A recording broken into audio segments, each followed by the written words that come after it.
Cara, é loucura falar que a Espanha já é pai da França? Enfim, vem comigo nesse vídeo para discutir um pouco sobre essa classificação da Espanha para a final da Copa do Mundo.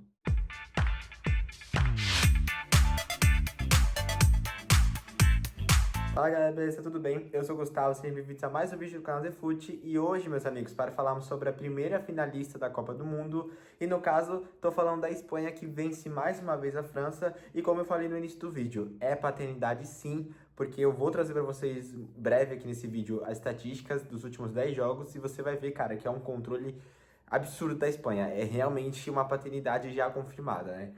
E, como eu falei, já considerando como a finalista, então, consequentemente, a análise desta vitória da seleção espanhola para cima da França, que, na minha opinião, é irreconhecível. Assim, de todas as partidas que eu vi da França desses últimos anos, né, é a partida mais irreconhecível que eu vi da seleção francesa.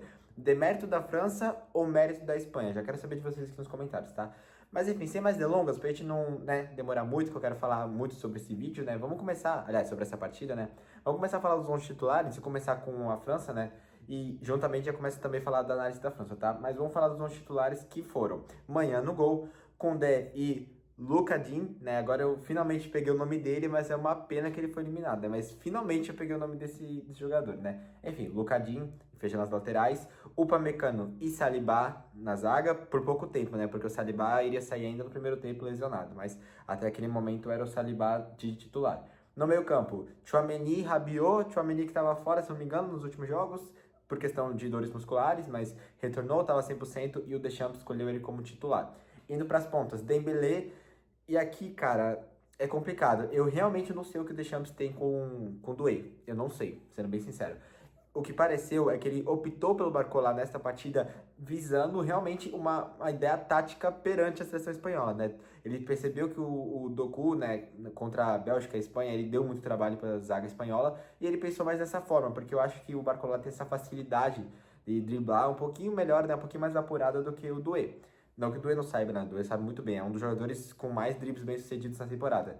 Mas assim, é mais para essa questão de ter um jogador um pouco mais versátil e rápido, né? Que o Barcola tem dessa qualidade individual. Então eu acho que ele optou exclusivamente por isso. Mas um pouquinho mais pra frente, dá um tempinho, eu falo sobre essa parte dos 11 titulares do Deschamps no geral. Só que de qualquer forma, minha opinião é, eu iria de Doué na ponta, tá? Eu tava falando isso pra vocês já tem um tempinho, né, nas análises da França. Eu acho que o Doué é muito mais jogador, né? Aliás, tá sendo, perdão, né? Tá sendo nesta Copa muito mais jogador do que o Barcola, tá? Então eu iria de Doué. Enfim, ele optou pelo Barcola. E aí o meio de campo e o ataque, né, com o Olise e Mbappé, né? O de sempre. Beleza, agora os 11 titulares da Espanha. Unai Simón no gol, Pedro Porro e Cucurella. Que laterais, cara, que laterais. Assim, se o Brasil tivesse um desses dois, talvez a história teria sido diferente contra a Noruega. Que laterais, de verdade, não tenho nem o que falar sobre esses dois. Laporte e Cubarsí na zaga, a zaga menos defasada da Copa, né? Só isso, só isso. Rodri e Fábio Ruiz, e aí indo para as pontas, Lamine Yamal e Baena, Dani Olmo e Oyarzabal. Ou seja, os 11 titulares presentes na partida passada também contra Portugal, né? Cara, o De La Fuente não errou em nada aqui. O De La Fuente não errou em absolutamente nada. Eu trouxe minha opinião no vídeo passado da Espanha que eu falei que eu iria optar por essa mesma escalação contra a França. E o De La Fuente também seguiu a mesma ideia. E deu muito certo, muito certo. Assim, o Ruiz é uma implementação perfeita e que eu acho que ele até entrou tarde, né? Mas eu concordo com esse ponto do De La Fuente porque o Pedro era mais titular, ele era mais constante nessa seleção espanhola. Então, tirar um Pedro do nada para colocar o Fábio Ruiz enquanto o trem ainda tá se encaminhando, né? O caminho ainda tá andando, realmente poderia ser bem arriscado e perigoso, apesar da qualidade excepcional do Fábio Ruiz. Mas deu muito certo, né? Que bom pro De La Fuente, ele se adaptou muito rápido nesse esquema tático que o De La Fuente impõe, que a Espanha impõe. Eu digo se adapta rápido porque ele não é o titular, né? Uma coisa é você vir de um reserva numa partida que tá favorável, né? Que a Espanha tá ganhando ou vice-versa. Outra coisa é você ser titular, né? São margens diferentes. Então, ele coloca meio que no fogo ali o Fábio Ruiz como titular e, como eu falei, deu muito certo. E tanto ele quanto eu acho que é a melhor opção ter optado pelo Fábio Ruiz titular novamente. E que partida excepcional do Fábio Ruiz, né? Por si só. Enfim, acho que eu já citei o meio de campo, né? Com o Olmo e o Oyarzabal. Então, como eu falei, os dois titulares presentes de sempre. Substituições, eu vou falar aqui no início porque eu vou acabar me esquecendo no final, tá? Então eu vou começar pela França. Como eu falei, o Lacroix, né, o Lacroix, enfim, ele entrou no lugar do Saliba aos 30 minutos, foi bem cedo, né, o Saliba, eu não sabia dessa informação, tá? Mas o Saliba já estava sentindo desde o início da Copa, ainda antes da França iniciar contra Senegal. Então ele já estava sentindo e ele fez a Copa, né, ali no limite do limite. E cara, isso só mostra a qualidade absurda do Saliba, né? Um jogador que foi excepcional, que junto com o Pamecano, uma das zagas mais consistentes desta Copa, sendo que ele tava, né, na risca, tava no limite, tava lesionado, quase lesionado, né? Então, assim, é sensacional o Saliba, realmente não tem nem o que falar. E justo, né, ele joga no altíssimo nível, joga no Arsenal, campeão de Premier League, então é justo para a qualidade técnica que esse zagueiro tem. Enfim, então as substituições aos 30 foram do Saliba, realmente para essa questão da lesão. Aos 46, né, no finalzinho da partida, o Koné entrou no lugar do Rabiot. Aos 57, o Doué entrou no lugar do Barcola, então já estamos caminhando para o início do segundo tempo nesse momento. E aos 72, duas últimas substituições dessa partida do Deschamps.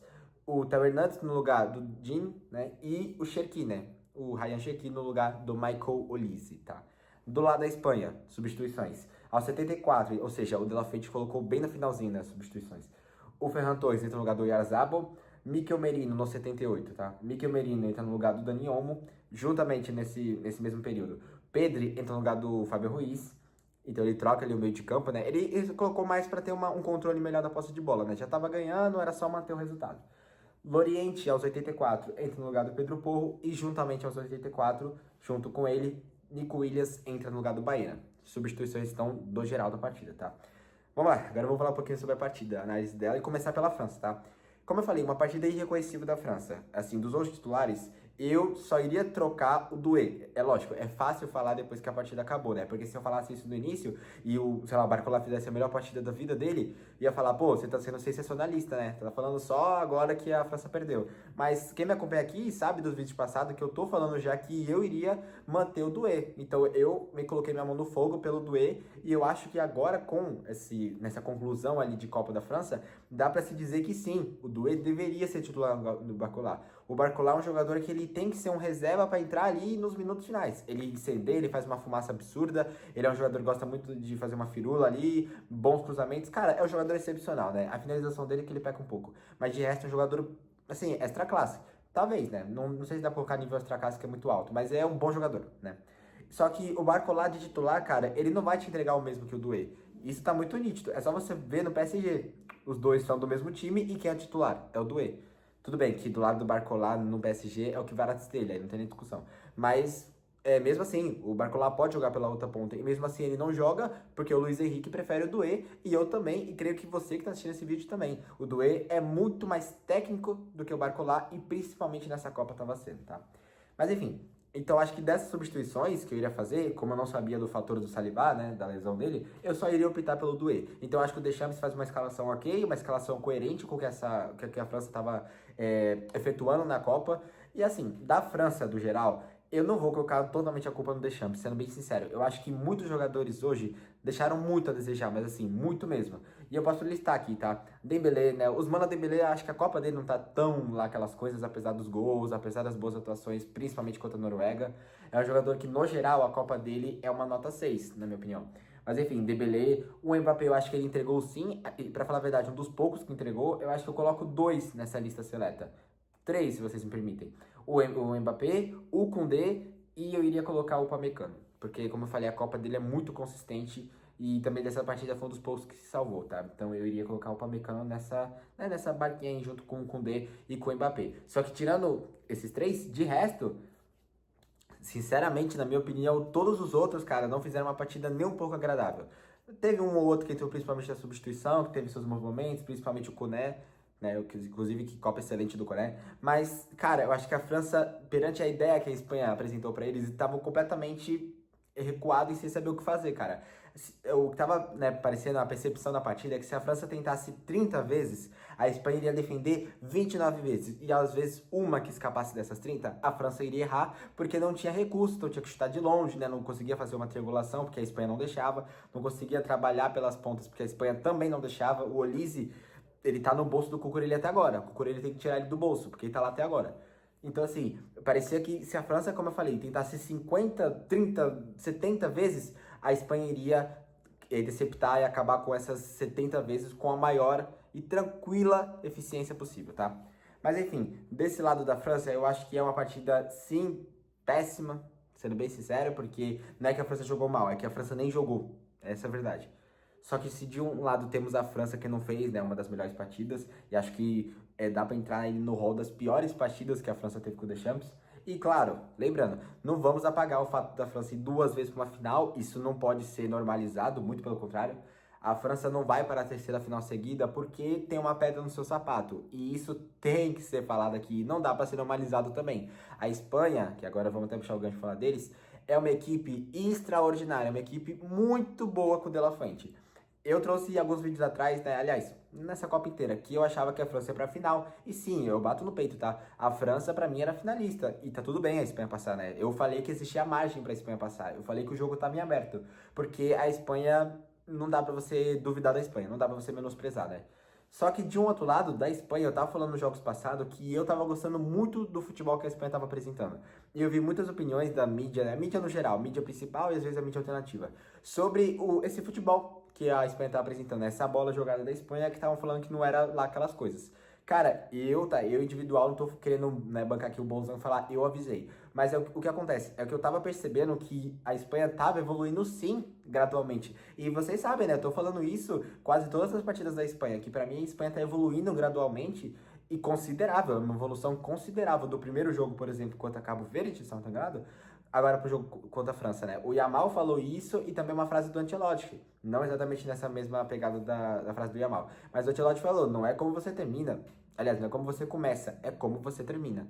E isso pra mim é um exemplo nítido. A Espanha não começou também. Para muitos, a Espanha seria eliminada na fase de grupos. E acho que até pra mim teve esse resquício ali de dúvida. Porque a Espanha não começou também. Mas podemos falar que a Espanha é finalista com total mérito. Jogou muito melhor contra Portugal. Um jogo que, como eu falei, pra mim era um bom jogo da Espanha, mas né, acho que pelos recursos que tem, pela qualidade técnica que tem, dava pra, né, ter feito um pouquinho mais. Aliás, dava pra ter vencido com um placar um pouco mais extenso, porque Portugal pra mim não jogou nada.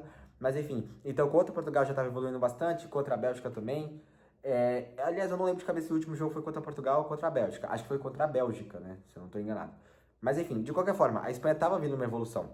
Então, essa partida pra mim assim, só consolidou o que a Espanha já estava construindo, sabe? Tijolinho por tijolinho, estava construindo essa muralha, digamos assim, né? Essa escultura que é enfim, esse prêmio de ser uma equipe que tá jogando muita bola, que tá apresentando ótimas técnicas e principalmente taticamente ótimos desempenhos coletivos, né? E com certeza, mérito do De La Fuente, que vamos pegar os números do De La Fuente, tá? Campeão de Euro em cima foi da França? Da Inglaterra. Campeão da Euro em cima da Inglaterra, vice-campeão da Nations, aliás, perdeu nos pênaltis para Portugal, e finalista de Copa do Mundo com totais chances de ganhar. A Espanha não pode ser menosprezada novamente, né? Porque acho que para muitos já foi, e acho que até para mim um pouco, porque eu falei que a França era a franca favorita, então até peço desculpas aí, porque enfim, né? Fiz cagada, falei merda aqui, mas enfim, para muitos a Espanha foi subestimada e não podemos repetir essa dose. Não importa o adversário que for da outra chave, seja a Inglaterra, seja a Argentina. A Espanha, sim, tem totais condições de vencer, tá? Totais condições. E eu já vou falar um pouquinho individualmente sobre cada jogador, mas só para concluir, tá?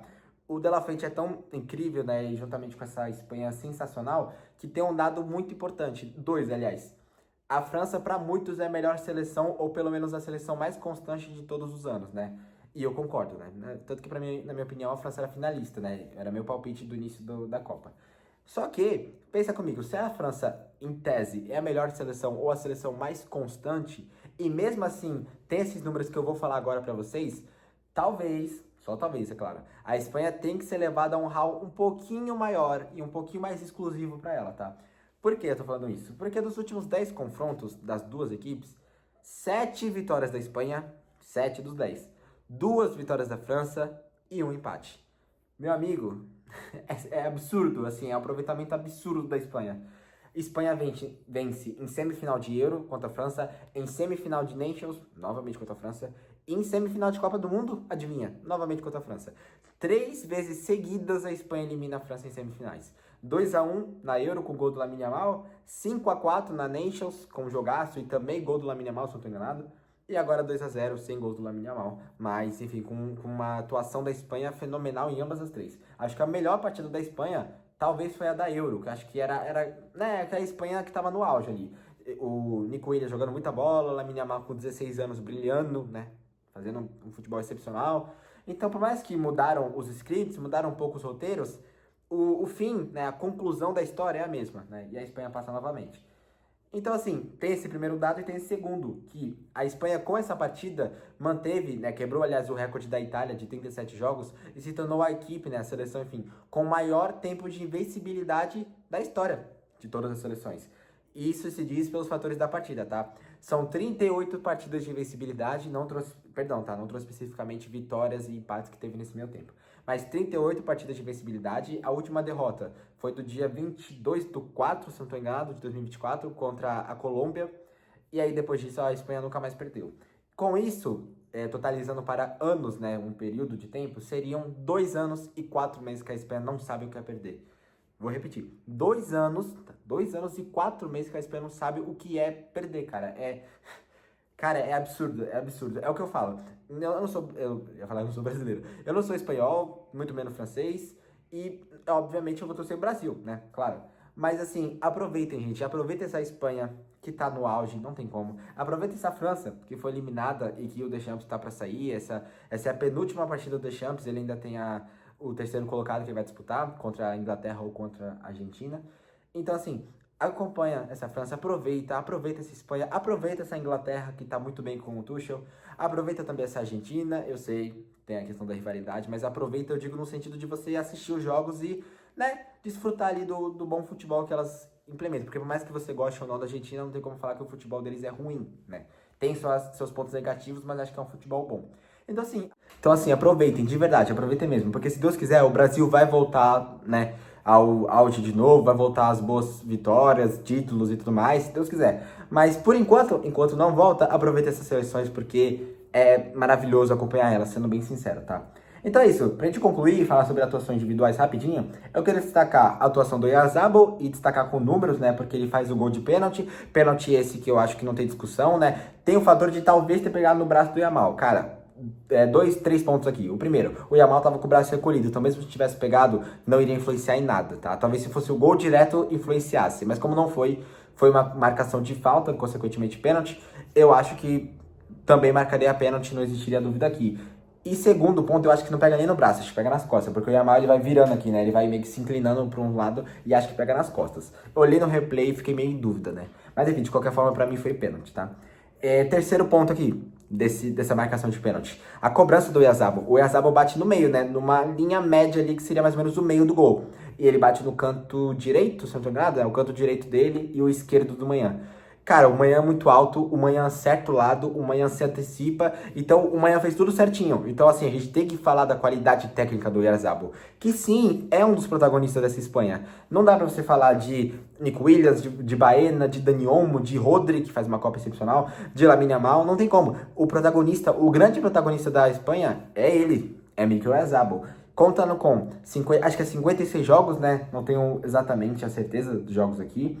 30 gols e 12 assistências. Então, 42 participações para gols de Mikel Oyarzabal, que joga muita bola, Depois, na cobrança excelente do Oyarzabal, o jogo foi seguindo, né? A Espanha efetuando muitos lances, a França, né, na risca ali, e aos 58 para fechar o caixão, o golaço do Pedro Porro, que aí ele era reserva no início da Copa, né? O Loriente era o titular no lugar dele, mas eu já falei aqui nos vídeos anteriores que eu gosto do Loriente, mas eu acho que a Copa do Pedro Porro é indiscutível. Aliás, todas as substituições do De La Fuente são muito boas, tá? Todas, sem exceção. Ele coloca o ponto certo, ele acha realmente a espinha dorsal do problema e resolve com máxima eficiência. Então, Pedro Porro, excelente implementação no lugar do Loriente. Fabian Ruiz, excelente implementação no lugar do Pedri. E o Baena no lugar do Nico Williams, tá? Então, o Baena faz um gol com assistência do Dani Olmo, né? Um toque me voe, né? Ele passa e vai voltando pra frente. O Dani Olmo manda no passe futuro. E aí, o Pedro Porro recebe. Qualidade absurda do lateral espanhol.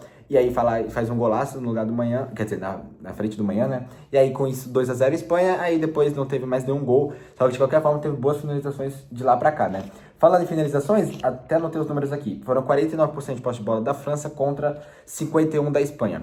Só que eu anotei um número a mais aqui, tá? Uma estatística a mais, que foram de grandes chances criadas. A França não teve nenhuma grande chance criada. Sim, qualidade da Espanha e sim, mérito da Espanha. Desculpa, eu não consigo colocar demérito da França aqui. Eu coloco mérito da Espanha porque a França é uma excelente equipe. E às vezes até nas partidas que a França não estava tão bem, o Olise achava um chute fenomenal, o Mbappé achava um chute fenomenal, o Dembélé, enfim.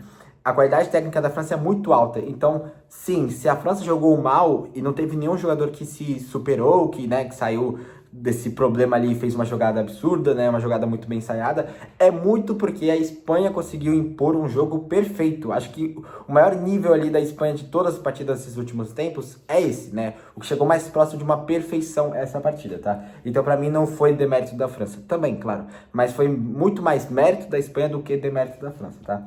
Então, eu anotei aqui, como eu falei, grandes chances criadas, a França não teve nenhuma, a Espanha teve 3.